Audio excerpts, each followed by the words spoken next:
नमस्कार, मैं हूं आपके साथ निकिता रस्तोगी। आप देख रहे हैं डीएनपी इंडिया। राम मंदिर के खिलाफ कई सालों तक भारत की अदालतों में कानूनी लड़ाई लड़ी गई।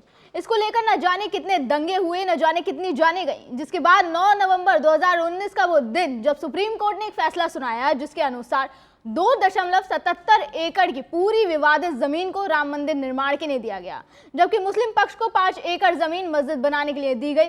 तो फिर अब आखिर क्यों मुस्लिम पक्ष ने मस्जिद की जमीन से मुंह मोड़ लिया?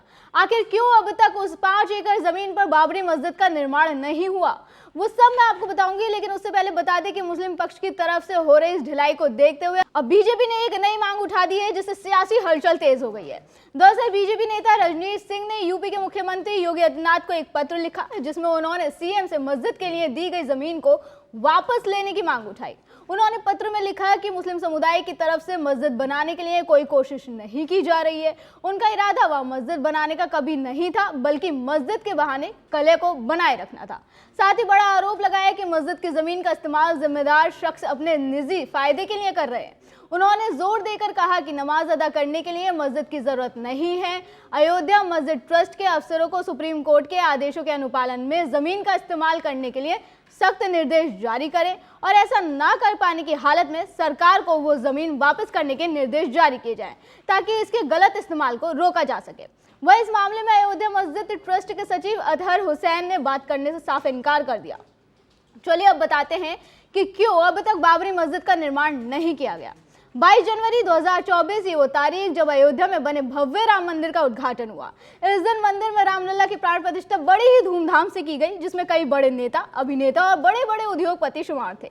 एक लंबे अरसे के बाद ये दिन आया। अयोध्या विवाद एक राजनीतिक, ऐतिहासिक और सामाजिक धार्मिक विवाद था। ये विवाद इस बात को लेकर था कि क्या हिंदू मंदिर को ध्वस्त कर वहां मस्जिद बनाई गई या मंदिर को मस्जिद के रूप में बदल दिया गया। दरअसल 9 नवंबर को सुप्रीम कोर्ट ने बाबरी मस्जिद विवाद पर अपना फैसला सुनाया था। तब भारत के प्रधान न्यायाधीश रहे रंजन गोगोई के नेतृत्व वाली 5 न्यायाधीशों की संविधान पीठ ने सर्वसम्मति से फैसला दिया था, जिसके बाद राम मंदिर और बाबरी मस्जिद के लिए जमीन आवंटित की गई।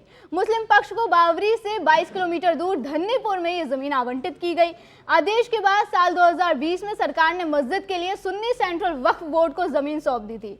अब राम मंदिर की प्राण प्रतिष्ठा हुए तो करीब 1 साल होने वाला है, लेकिन मस्जिद के लिए दी गई जमीन पर अभी तक कोई काम शुरू नहीं हो पाया है। मीडिया रिपोर्ट्स के अनुसार वहां अभी भी केवल कुछ टेंट लगे हुए हैं और किसान मवेशी चरा रहे हैं। सुन्नी सेंट्रल वक्फ बोर्ड को जमीन दिए जाने के बाद बोर्ड ने इंडो इस्लामिक कल्चरल फाउंडेशन नाम का ट्रस्ट बनाया। ट्रस्ट अभी तक मस्जिद के लिए फंड जुटाने में असफल रहा, जिसके लिए बनाई गई समिति को भंग कर दिया गया। सुन्नी सेंट्रल वक्फ बोर्ड के अध्यक्ष जुफर फारूकी ने बताया कि कई लोग विदेश से चंदा देने के लिए इच्छुक हैं। उसके लिए विदेशी खाता खोला जाता है, जिसके बाद पैसे की कमी नहीं रहेगी। हालांकि बातें तो बहुत हो रही है, लेकिन काम तो फिर भी शुरू नहीं हो रहा है। वह इस सब के बाद अब देखना ये होगा कि मस्जिद की जमीन वापस लेने की मांग पर योगी बाबा क्या कुछ एक्शन लेते हैं। क्या मुस्लिम पक्ष के हाथों से ये जमीन निकल जाएगी या फिर वहां मस्जिद बन जाएगी? अभी के लिए इतना ही। आप देखते रहें डीएनपी इंडिया। नमस्कार।